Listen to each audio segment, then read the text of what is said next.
Your Honor, he's nothing but a burden. I demand full reimbursement. My son said each word, clicking into the quiet like a nail in wood. I set a folder on the bench. The weight of it was small, but the room shifted.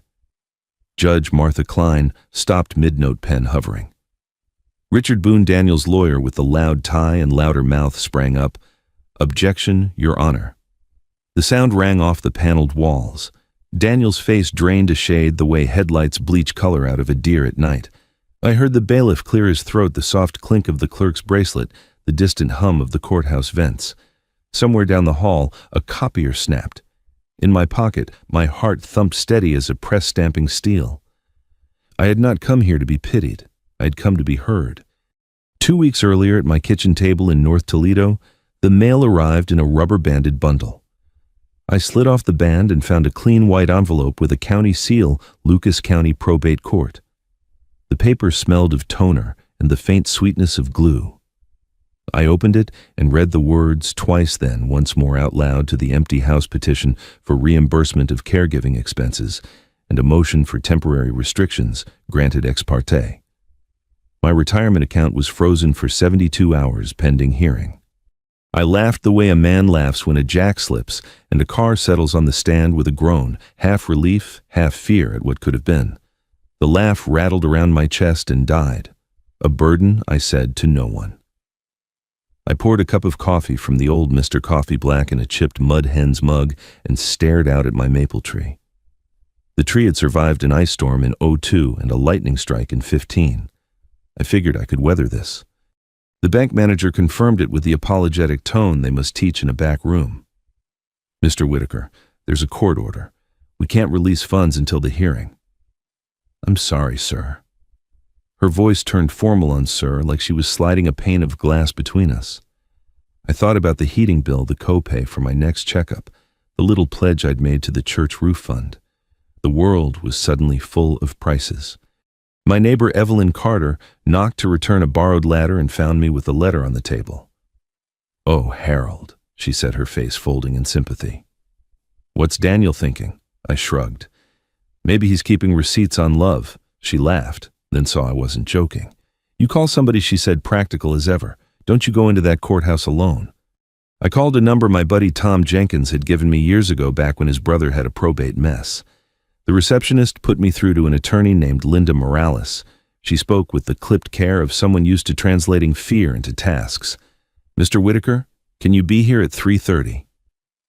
Bring the letter, any bank statements you can print, prescriptions, and your list of monthly expenses. We'll take it one step at a time. Her office sat over a pizza place. The stairwell smelled like oregano and dust. Linda was mid-40s, black hair, pulled back sleeves rolled to the elbow. Her desk was neat in a way that said it wouldn't stay that way for long. I handed over the letter. She read it, lips tightening. Ex parte freezes happen, she said. The court likes to protect elders while it figures out what's going on. We'll ask to lift it. The big thing is the petition your son says you owe him. Tell me straight, did you promise reimbursement? No, I said. He bought a couple dinners, drove me to a checkup when the alternator gave out. That's family. I told her about my years at the Jeep plant, my pension, the mortgage I'd paid off just before Carol died. I told her I still mow my lawn, though I've learned to pace myself and drink water like it's another job. Okay, Linda said, tapping her pen. We'll need records. Pharmacy receipts, yours, not his. Bank statements showing you pay your own bills. Your doctor's note on capacity. She looked me in the eye. I'm not promising the moon, Mr. Whitaker, but we can beat this. Don't talk to your son without me. I nodded, and something in my chest unclenched. On the way home, I stopped at the pharmacy. The clerk printed a thick snake of receipts that curled in the bag like a ribbon. The bank printed statements that fluttered in my hands month after month of regular, unremarkable life. At home, I stacked everything in a manila folder and wrote my name in block letters across the tab like I had on toolboxes for 40 years. Sleep came like a thin blanket that night. I dreamed of the plant, the thud whump of the press, the whistle that once meant lunch and once on a terrible day in '89 meant we'd lost a man. I woke before dawn, looked at my hands still square, and nicked and mine. The maple tree stirred outside in a wind I couldn't hear. The Lucas County Courthouse is a brick and stone thing with good bones built, when people wanted buildings to outlast them. The morning of the hearing, I passed through the metal detector, nodding at the bailiff because I didn't know what else to do with my face. The hallway smelled faintly of floor polish and old folders. A kid in a hoodie sat slumped by the elevator scrolling. Somewhere a child squealed and was shushed. Lawyers checked their phones like cardiologists reading pulses. Daniel arrived with Boone in a suit that shone a little too much like a car waxed right over a dent. My grown man, didn't look at me. The last time we'd stood this close, it had been at Thanksgiving. I'd handed him the carving knife and he'd said, "You should let me handle the big things now, Dad." He'd meant the turkey, I thought then. Maybe he'd meant the rest of my life. Mr. Whitaker, a clerk, called and we filed into Judge Klein's courtroom. It was not a grand room, just honest wood and a state seal and a clock that ticked too loud. Judge Klein had the steady air of someone who'd seen every possible version of human mess and found a way to keep going. She explained the scope, the petition for reimbursement, any evidence on capacity as it related to a guardianship angle, the temporary freeze. Boone stood polished and theatrical. "Your Honor, my client, Daniel Whitaker, has shouldered the full burden of his father's care. Every pill, every ride, every meal. He seeks only fairness." His eyes skimmed over me like I was a piece of furniture someone had dragged in from a porch. Linda rose. "We'll contest the factual basis and the law. Mr. Whitaker pays his own bills. We'll ask to lift the freeze." Her voice was calm as a metronome. The judge nodded. "We'll begin with petitioner's statement. Keep it concise, Mr. Boone." Daniel stood. He didn't clear his throat or soften his face. He looked at the bench, not at me. "Your Honor, he's nothing but a burden. I demand full reimbursement." The words had the slickness of something practiced in a mirror. He pulled a single page from his folder and read a total $18,355 said another. He did not stumble over a cent. I felt the room tilt, not from age, from the memory of teaching that boy to ride a bike down Stickney Avenue, then jogging until my side hurt while he shouted, "Don't let go." I had eventually, because that's the job, letting go and trusting they won't steer into traffic. Linda touched my sleeve. "Breathe," she murmured, and I did. Air went in, air came out. Somewhere a pen scratched, somewhere a shoe squeaked. I set my folder on my knee and rested my hand on it the way a man rests a palm on a good piece of oak before he cuts. Judge Klein made a note. "We'll hear supporting evidence, then the response." Which is how minutes later we stood at that knife-edge moment, the one I opened with, when I placed my folder on the bench and the judge froze and Boone shouted, "Objection," and Daniel went pale. If the story seems to have circled back on itself, that's because courtrooms do too. You arrive with everything, then arrange it in the order the law demands. Truth has to walk the long way around before it gets to take the stand. The clerk swore us in, and the room settled into that courthouse quiet that isn't silence so much as small sounds holding their breath. Judge Klein adjusted her glasses. "Mr. Boone, your petition. Lay your foundation." Boone smoothed his tie. "Your Honor, we will show that Daniel Whitaker has borne the day-to-day costs of his father's care for the past 18 months and is entitled to reimbursement of $18,355.77. We submit Exhibit A, a ledger of expenses recorded at the time." The clerk marked it. On the screen to the judge's left, a spreadsheet blinked to life. Columns marched: date, item, purpose, amount, method. The total glowed at the bottom in a yellow cell. Mr. Whitaker Boone said to my son, "Walk the court through a few representative entries." Daniel's voice was even. 0614 Walgreens Lisinopril, 42.18 father's blood pressure medicine, 0803 Yellow Cab to St. Anne's 2750 ophthalmology follow-up, 1019 Meyer Groceries, 6412 father's pantry, 122 utility bill online, Orange tenant Santor gas in winter, Butter 25 wheelchair rental 2 days after his knee flare 38, sorry, he didn't look at me once. "And who paid these amounts?" Boone asked. "I did," Daniel said. "Why?" "Because he couldn't," Daniel said. "He forgets, he loses things. I stepped in so he wouldn't become a danger to himself." My knuckles tightened on the armrest. Forgetting isn't the same as choosing to write things down. I have lists on my fridge and calendar alerts on my flip phone. I do not lose myself. "Your Honor," Boone said, "Exhibit B, photographs of household conditions, overflowing trash in late July, burned pans, expired milk. These speak to declining capacity."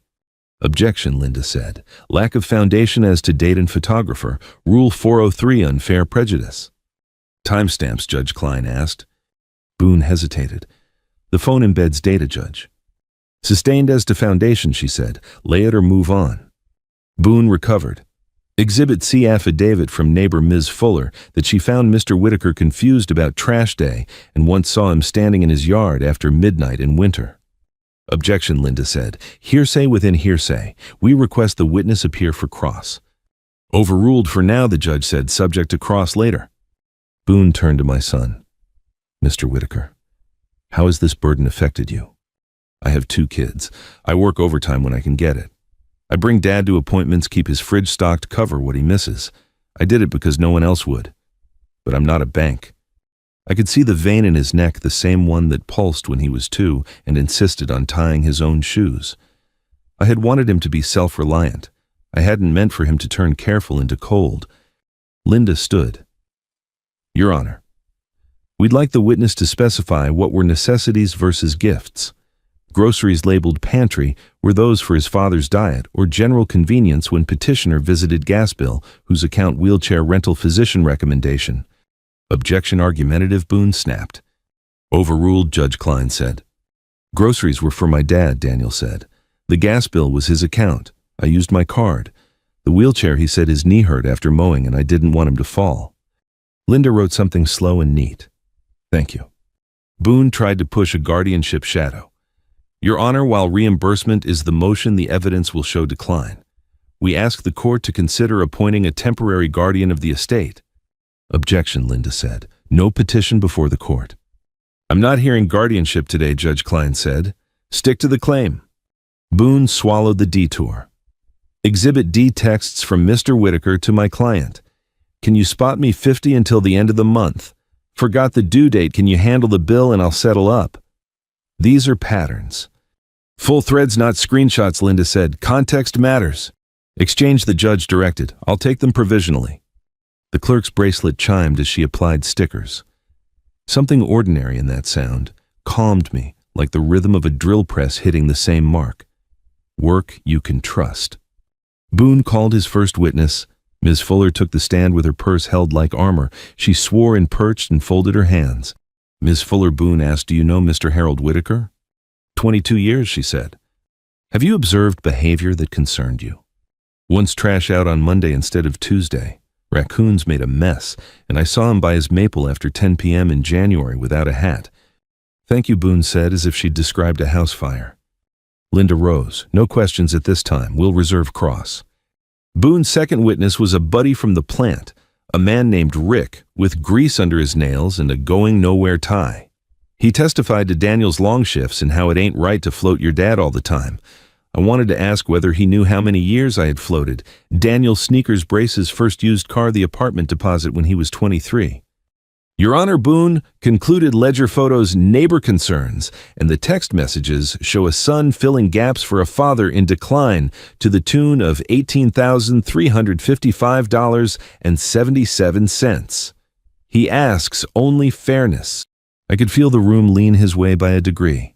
I looked at the state seal and thought about how many families had turned private ache into public record under that bird and shield.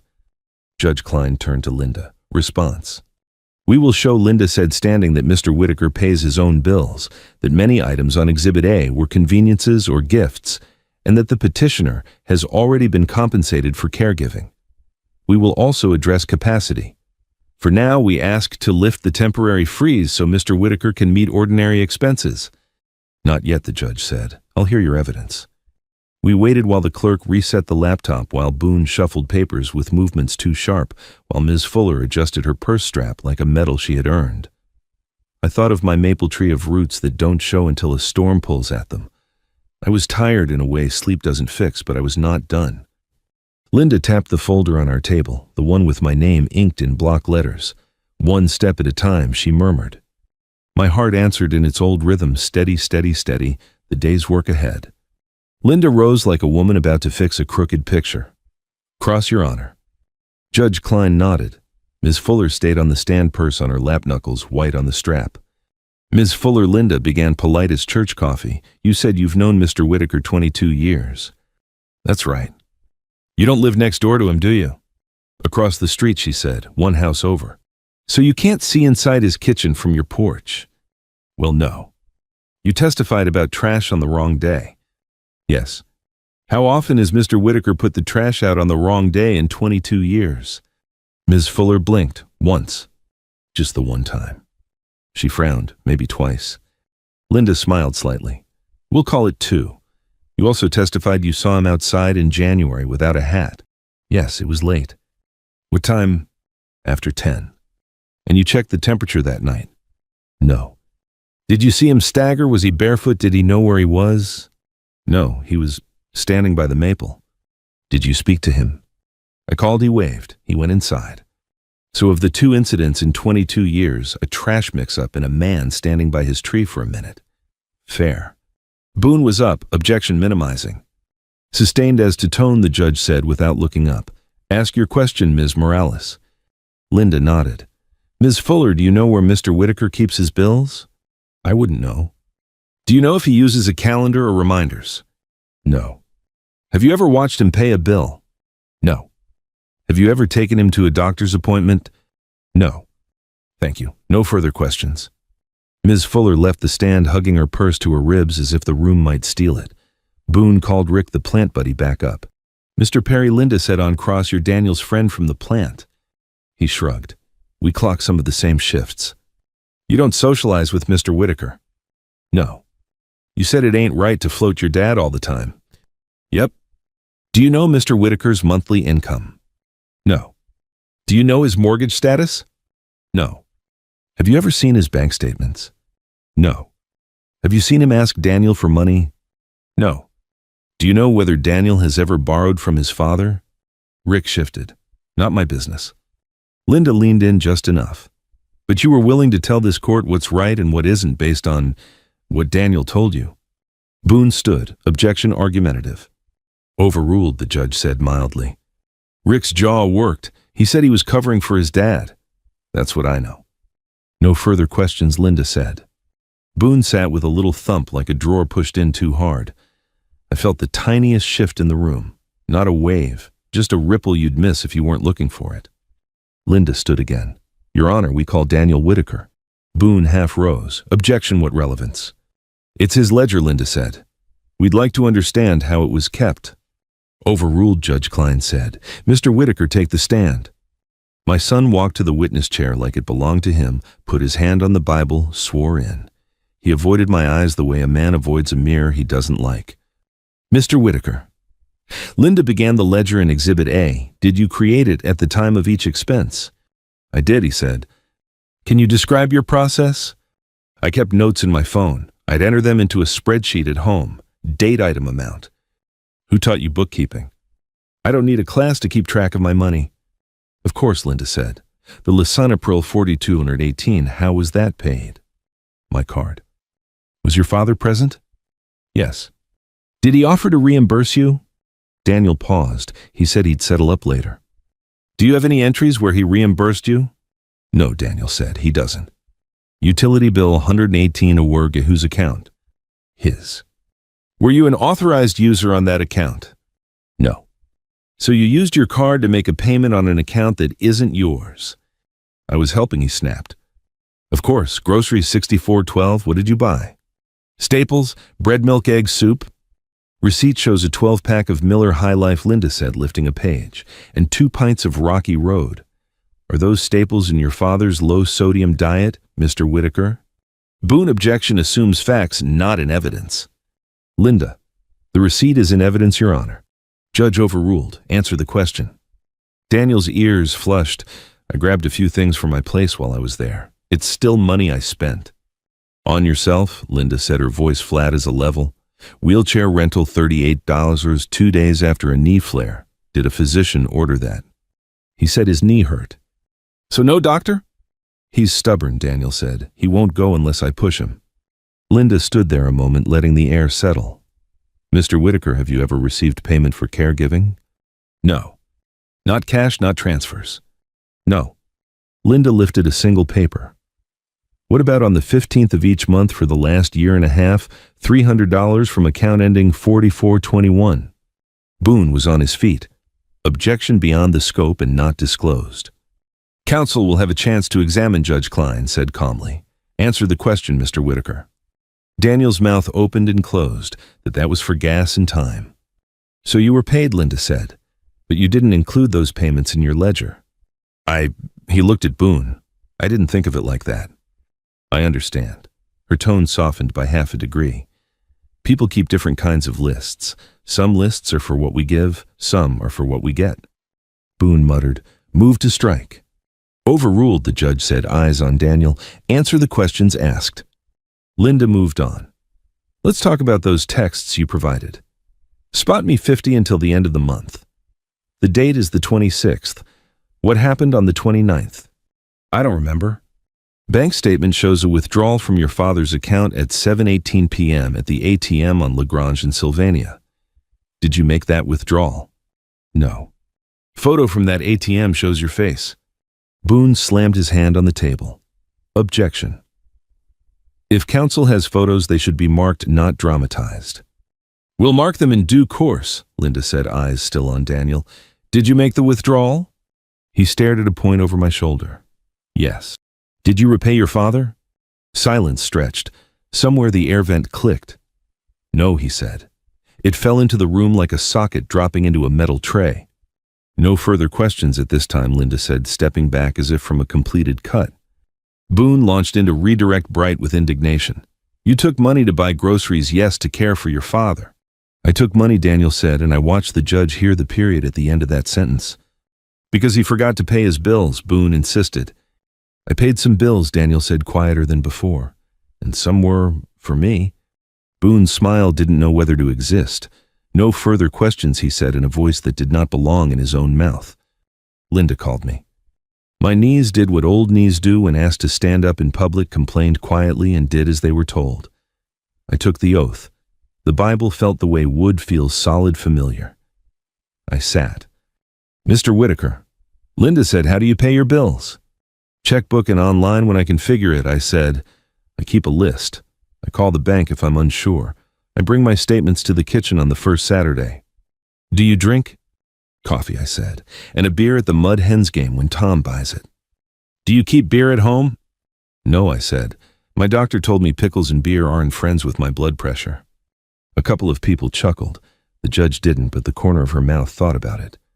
Have you ever promised Daniel reimbursement for caregiving? No. Have you ever paid him anything for helping? Yes, I said. When he takes me to the doctor, I hand him gas money. In the last year and a half, I set up a monthly stipend.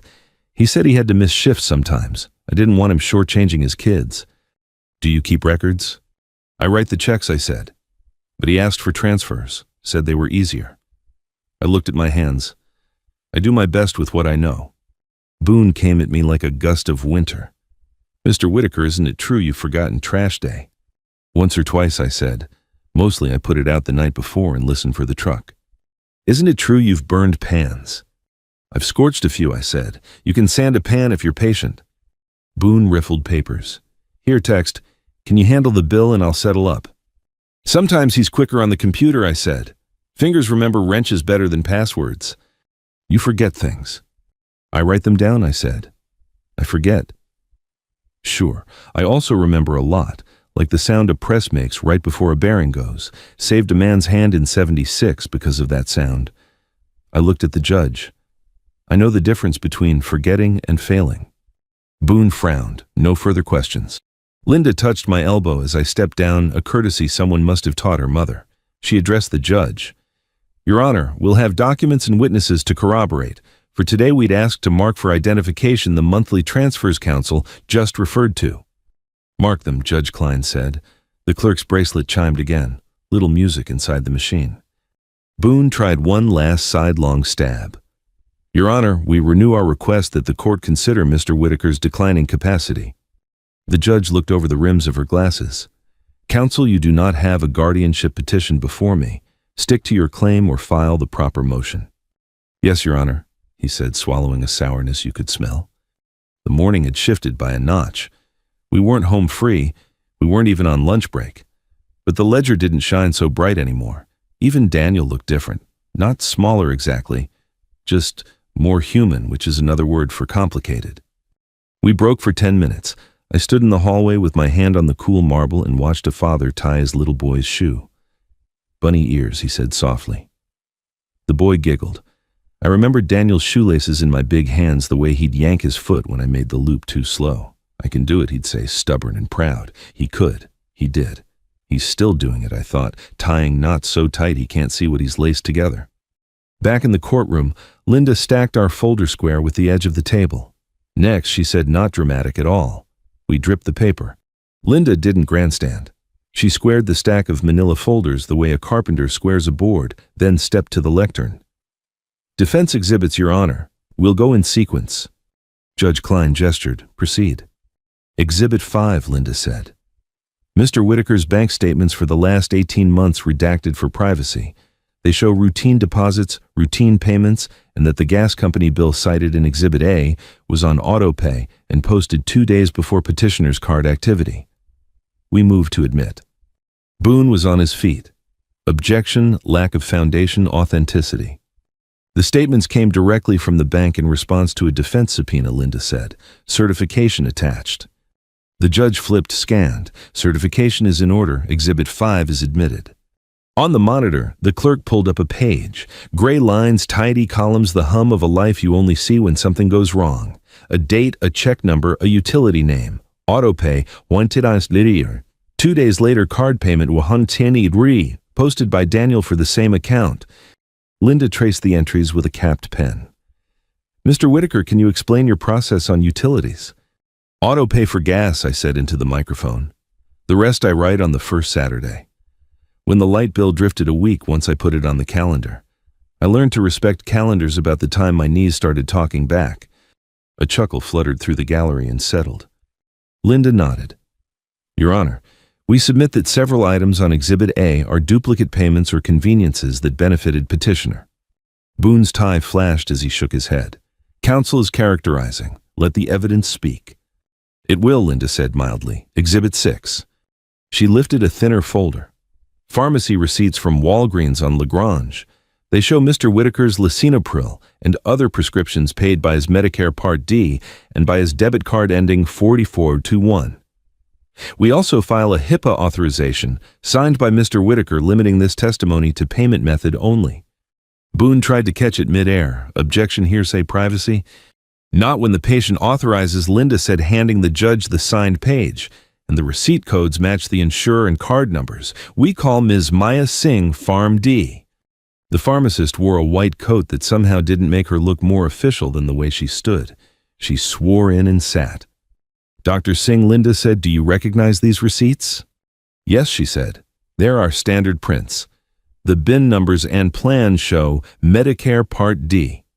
The last 4 digits match a debit card ending 4421.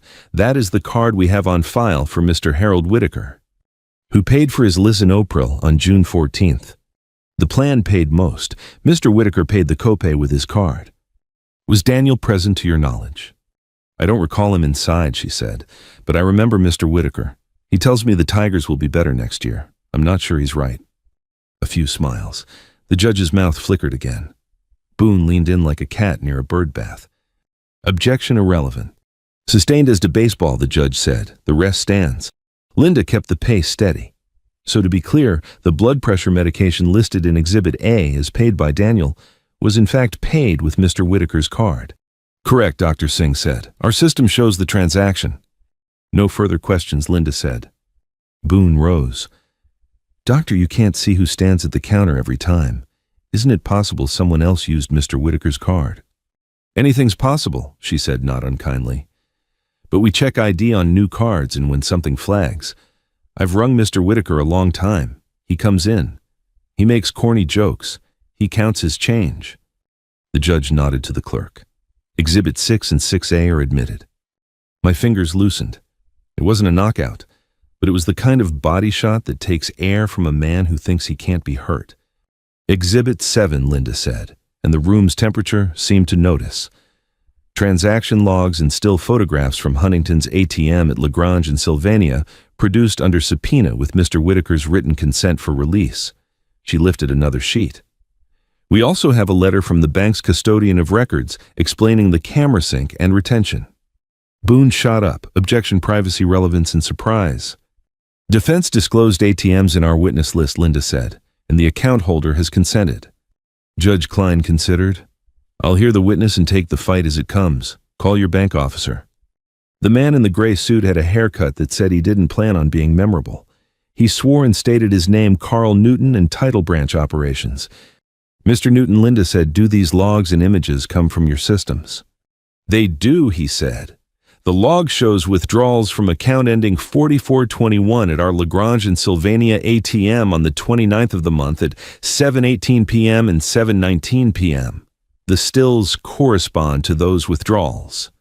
Who is pictured? Boone jumped. Objection. He's not a facial recognition expert. Overruled, the judge said. He can testify to what he sees and whether he recognizes someone present. Mr. Newton looked at Daniel, then at the screen. That appears to be the gentleman seated at counsel table, he said. Same jacket, same beard pattern. The monitor showed Daniel under the sterile kindness of ATM lighting, looking a little like a boy caught in the refrigerator glow at midnight. The date and timestamps glowed in the corner. The card's last 4 digits matched mine. Linda didn't raise her voice. Mr. Newton, why do the logs show 2 back-to-back withdrawals? Daily limit mechanics, he said. Customers sometimes do one then another to reach the amount they want. It's common. What amount was withdrawn? 200 each. Did Mr. Whitaker Harold report those withdrawals as unauthorized? No report on file, Mr. Newton said. Boone found an angle. Mr. Newton, you can't say who keyed the pin. Correct, he said. The camera doesn't see the keypad, it sees faces. Isn't it possible Mr. Whitaker allowed his son to make withdrawals for him? Possible, Mr. Newton said, if he shared his PIN. Which would be foolish, Judge Klein observed, and common. A ripple of knowing laughter. We were all in our different ways guilty of trusting the wrong thing a time or two. Your Honor, Linda said we move to admit Exhibit 7. Admitted, the judge said. Linda pivoted to me. Mr. Whitaker, did you authorize your son to withdraw cash on that date? No, I said. He had asked to spot him 50 until the end of the month. I told him wait until my social hits. My social hits on the 3rd, not the 29th. Do you give your son your PIN? No, I don't write it near the card either, I said. The ATM is a church confessional to me, one person at a time. Do you keep much cash? Enough for a barber and a ballpark hot dog, I said. 200 twice would make me feel like somebody else's wallet. Boone made a noise like a brake that needed replacing. Your Honor, the defense is smuggling in a fraud theory. This is a reimbursement case. I'm aware what case we're in, Judge Klein said. Counsel, keep to the lane. Ms. Morales, you've made your point. Linda nodded. 2 more points on Exhibit 5, then a witness, and we'll sit, Your Honor. She tapped the bank statement. You'll see regular transfers on the 15th of each month, $300 to Daniel Whitaker. We'll tie that with testimony shortly. For now, we note they do not appear in Exhibit A.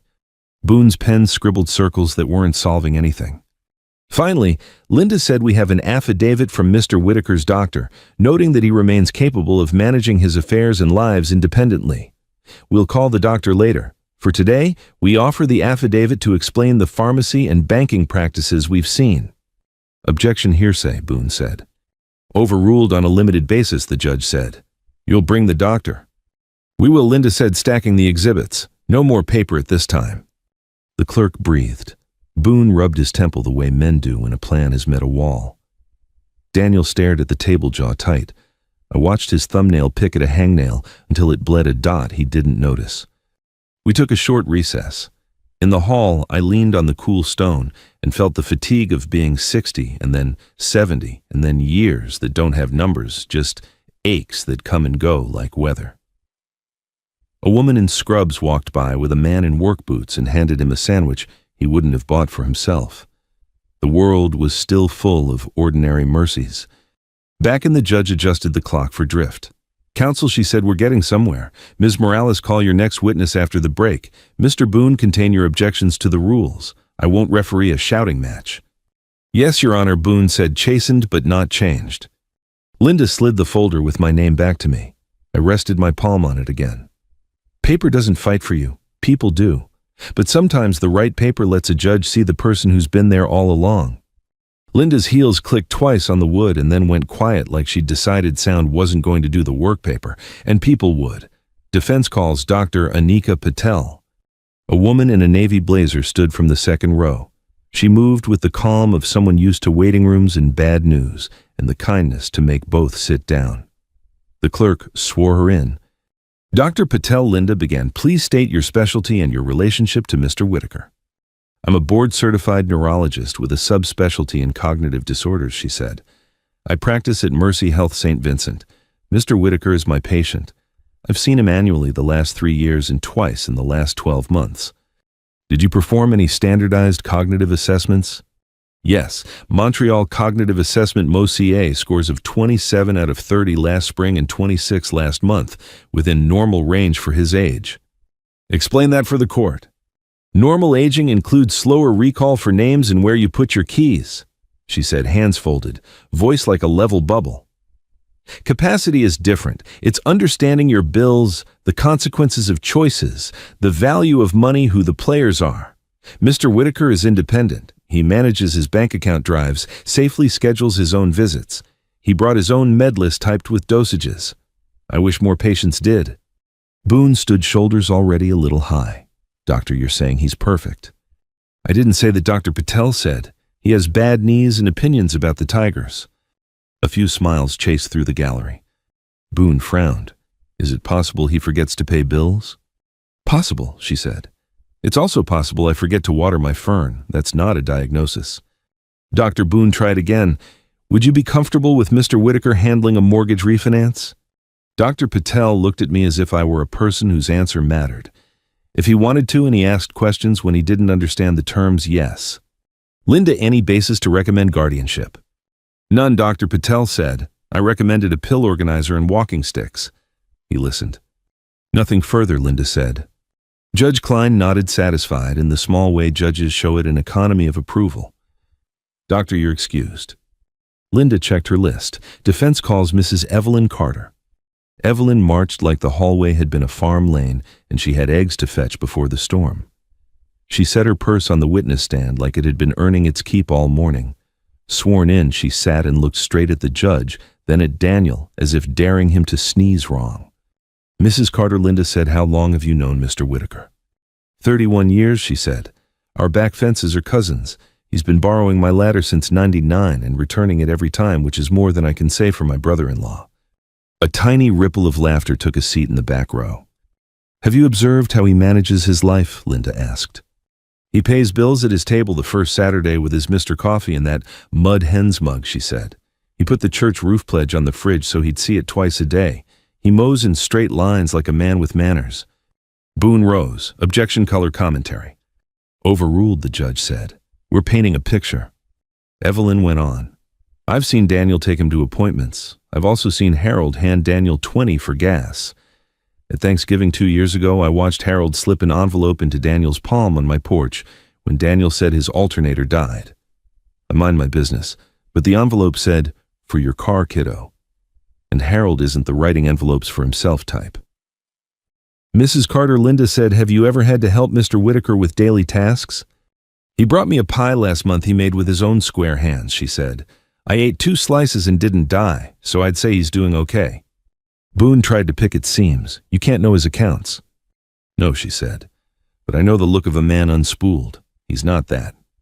Nothing further, Boone muttered. Defense calls Tom Jenkins, Linda said. Tom's jacket didn't fit his shoulders. He had a machinist's geometry that clothes never got right. He swore in and sat. Mr. Jenkins, Linda said, how do you know Mr. Whitaker? We put in years together at the Jeep plant, Tom said. He taught me how to hear the difference between a press that's working and a press that's about to ruin somebody's night. Do you know Daniel? He's Harold's boy, Tom said. I see him around town. I've been at Pick 6 Lounge a couple Fridays. Linda's tone didn't change.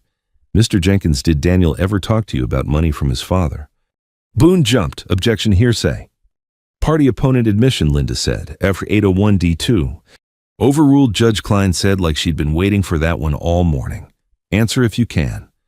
Tom scrubbed his jaw. He said he glanced at me, apologizing with his eyes. He said, I'm not worried. I'm cashing in later. Caregiving is an investment if you play it right. He laughed. I didn't. When was this? Winter, Tom said. Snow still stacked up in the Walmart lot. He had casino wrist stamps faint on both hands. That's none of my business, except he looked me right in the face when he said it. Boone tried to rescue. You don't know what he meant by cashing in. I speak English, Tom said. I also speak broke. I know the difference. No further questions, Linda said, and Tom stepped down like a man grateful to be back on ground that wasn't a witness chair. Linda returned to the lectern. Your Honor, we renew the request to lift the temporary freeze so Mr. Whitaker can meet ordinary expenses. Boone threw a hand. He's supported. His neighbor says he's fine. There's no emergency. My lights don't pay themselves, I said, and then looked at the judge. Apologies for speaking out of turn. Judge Klein glanced at the clock, then at the ledger still glowing on the monitor. I'll partially lift the freeze, she said. Groceries and utilities up to $800 pending final order. Counsel for petitioner submit any objection in writing. We'll address it with the ruling. Thank you, Your Honor, Linda said. A muscle in her jaw loosened. I felt it in my own. We broke for lunch. I ate a ham sandwich from a Ziploc and drank courthouse water that tasted like every public water fountain I've ever known, metallic earnest. Boone paced the hallway and talked too loud into his phone. Daniel leaned against a windowsill and stared at the parking lot like the answer might pull in and give him a ride. Evelyn sat beside me and pulled grapes out of a baggie. Eat two, she said, handing me 3. When we reconvened, the afternoon, light came through the high panes like a reminder that the day was going to end whether we got there or not. Linda checked her outline and slid a smaller manila folder to the top of our stack. The tab had a precise hand-lettered label, Stipend Deed. Almost there, she murmured. I thought about the first time I put a hammer in Daniel's hand and told him, don't swing wild. Let the tool do the work. He'd nodded serious as a preacher. Somewhere along the way, he traded the hammer for a calculator and started swinging it like a club. Judge Klein returned settled and tapped the face of the clock with her pencil to bring it back to the courthouse time. Counsel, she said, let's finish the record. Ms. Morales. Yes, Your Honor, Linda said, and rested her palm on the stipend deed tab like a carpenter's last check before the cut. Defense has 3 final exhibits. She didn't smile. She didn't need to. The room felt it the slight give underfoot when a board finally seats flush.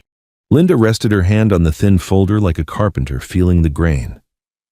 Defense Exhibit 10. Your Honor. The clerk took it. Paper whispered. Linda didn't raise her voice. A caregiver stipend agreement, signed by Harold Whitaker and Daniel Whitaker, notarized at Monroe Street branch of February 15th of last year, $300 on the 15th of each month for transportation errands and occasional appointment support. Boone was already on his feet. Objection, surprise, hearsay within hearsay. Overruled as to hearsay, Judge Klein said, tapping the notary seal with her pen. Surprise isn't an objection. Linda nodded.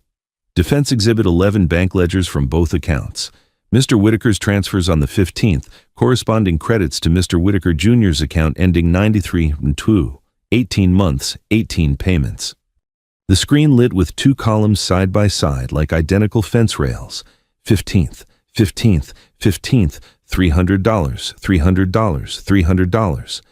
Linda kept going. These payments do not appear in petitioner's reimbursement ledger Exhibit A. Boone's tie flared. Your Honor, the stipend was informal. This suit is for the rest. The rest of what Judge Klein asked. I'll decide what the rest means when I see all of it. Linda lifted the second half of the folder. Defense Exhibit 12. A warranty deed reserving a life estate to Mr. Whitaker in his home at 3347 Stickney Avenue, recorded 8 years ago, and a summary page of the Whitaker Revocable Trust. The trust instructs that Mr. Whitaker's medical costs are paid from his own funds. Caregiving by family is considered voluntary unless contracted in writing. Boone half laughed. Your Honor, this is a reimbursement case, not a property seminar.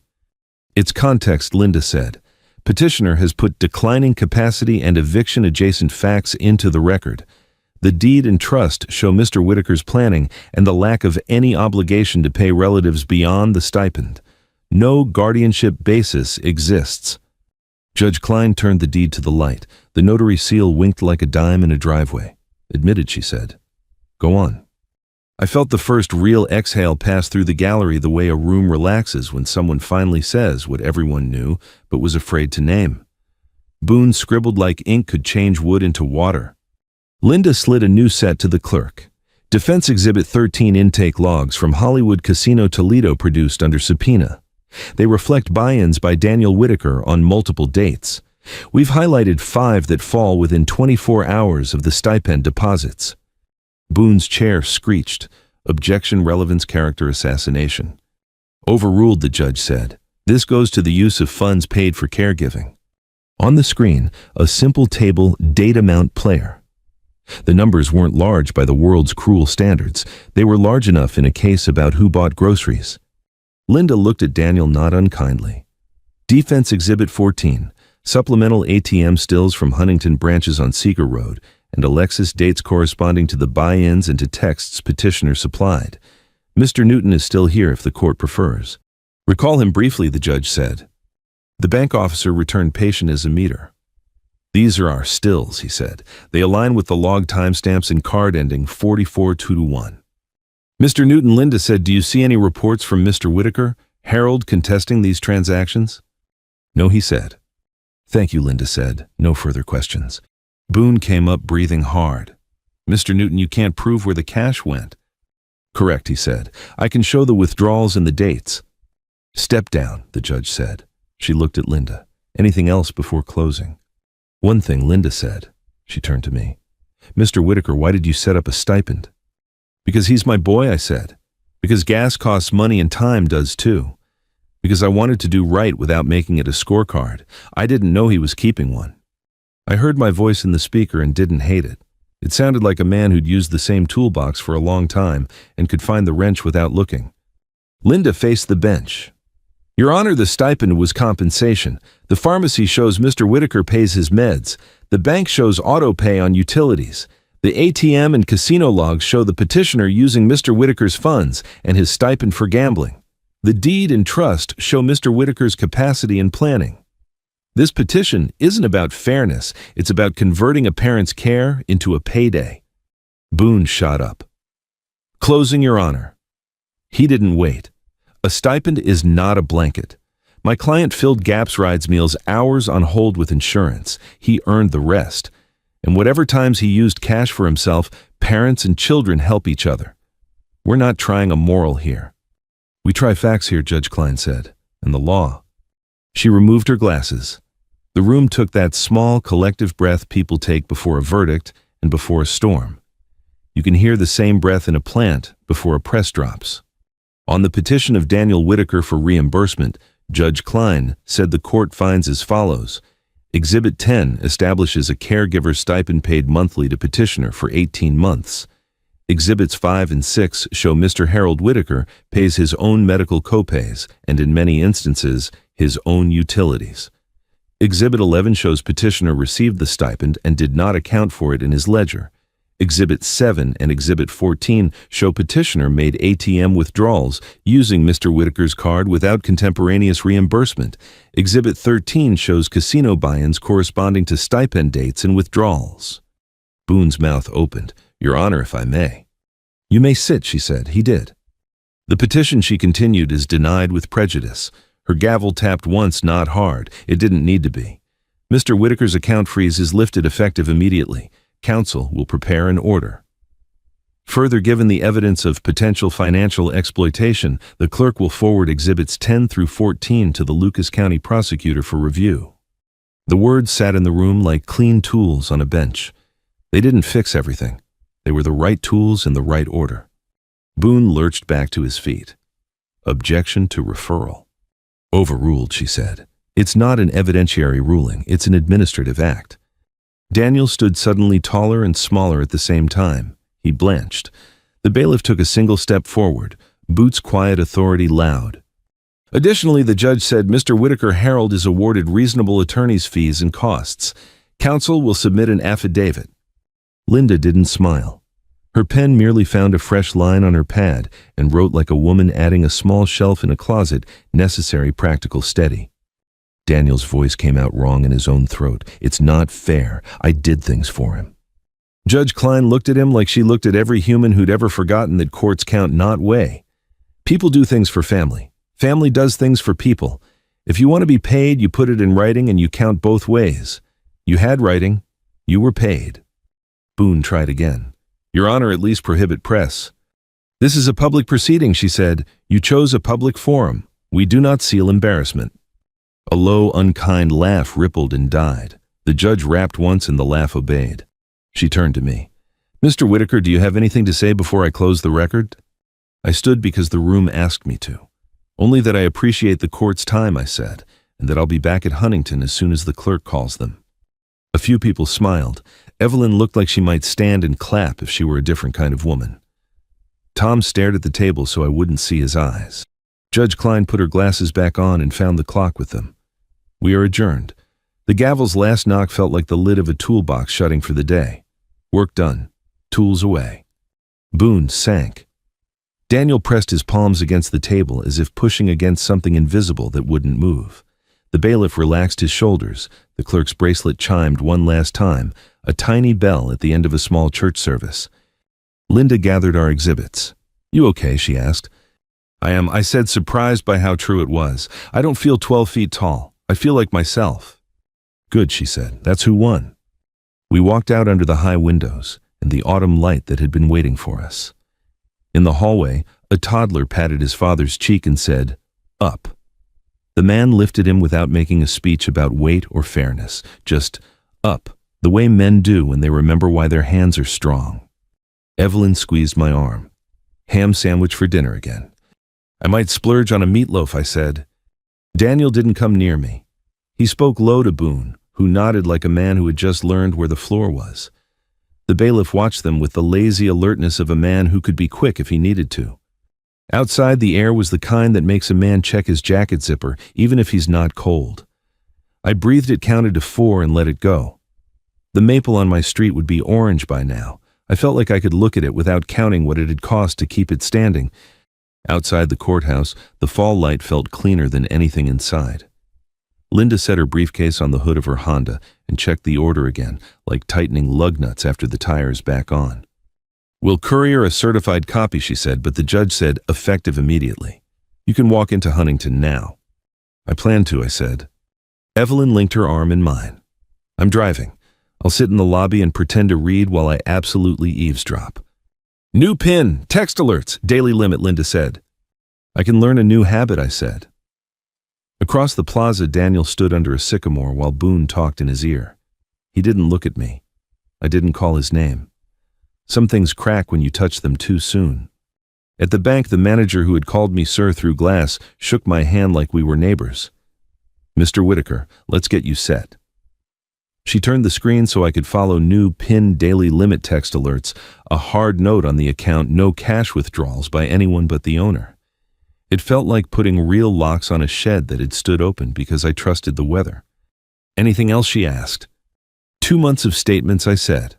I'm starting a folder called Peace of Mind. Back home, the maple burned against a stamped blue sky. I slid the statements under a manila tab and wrote the date on the corner the way I used to mark finished parts at the plant.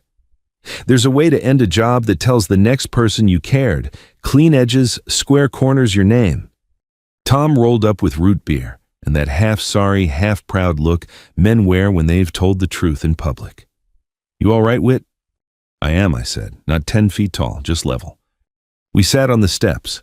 County prosecutor called Tom, said, wants to confirm what I heard at Pick 6. You going to push it, he asked. I'm not pushing anything, I said. Truth will do what it does. On Sunday, I wore the brown sport coat Carol liked. At St. Luke's, Pastor Irene squeezed both my hands. We prayed for strength. Today, we'll pray for healing. After the hymn, the treasurer found me. Harold about the roof pledge, no rush. I'd like to catch up, I said, handing him an envelope. I promised 200 by fall. It's fall. By the coffee urn, a lineman said his father would have liked the judge's words. Count not weigh, he said.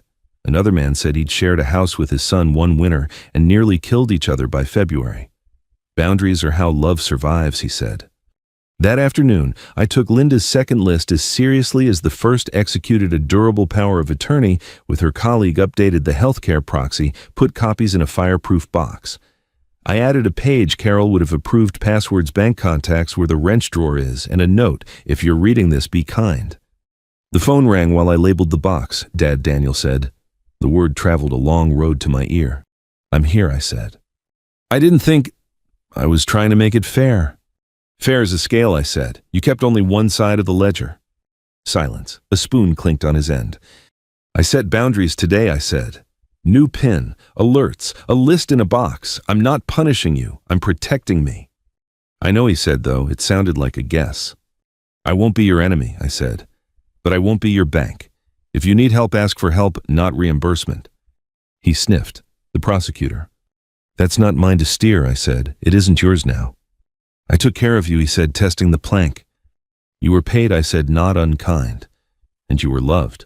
The love was the part you didn't have to earn. We let the call end on its own, like a tide running out. I made meatloaf and ate at the table with the folder near my elbow like a good dog asleep by my chair. I don't know what the referral will bring. Maybe nothing. Maybe a hard conversation in another room with a clock that ticks too loud. I know what tomorrow will bring. The maple will shed some yellow, the mail will come rubber-banded, the coffee will taste like coffee. I'll return Evelyn's ladder and she'll pretend to be mad and then feed me grapes. Toward dusk, I stopped at Walgreens for my lisinopril. Dr. Singh rang me up and said, Tigers next year, Mr. Whitaker. There's always next year in baseball and in people. Both statements might be true. Evening settled in, layers a siren that changed its mind, a mower giving up for the season, a screen door thunking down the block. I sat on the porch and listened to the neighborhood breathe. A father lifted a sleeping child from a car seat and carried that small, heavy trust inside. That's the work. Not petitions and press, quiet hands, steady backs, people doing the right thing when nobody writes it down. Before bed, I opened the fireproof box, checked the papers one more time, and slid in a photo of Carol and me at the Glass Museum, our faces lit by something we couldn't afford and didn't need. There, I told the air, if I get lost, leave breadcrumbs. I can't tell you if Daniel will turn around. I can tell you I won't stand in the road to stop him or lie down to be driven over. I'll mow my lawn in straight lines and keep receipts for groceries, not for love. If he knocks, I'll answer. If he wants a ledger, he can bring a clean one. If you've walked this far with me, thank you. Maybe call someone who taught you to ride a bike or someone you let go so they could. If this story stirred something you've been carrying, share it with a friend who might need the nudge. And if you want more plain-spoken stories about ordinary people standing up straight, subscribe and stay a while. We'll keep each other company. The end.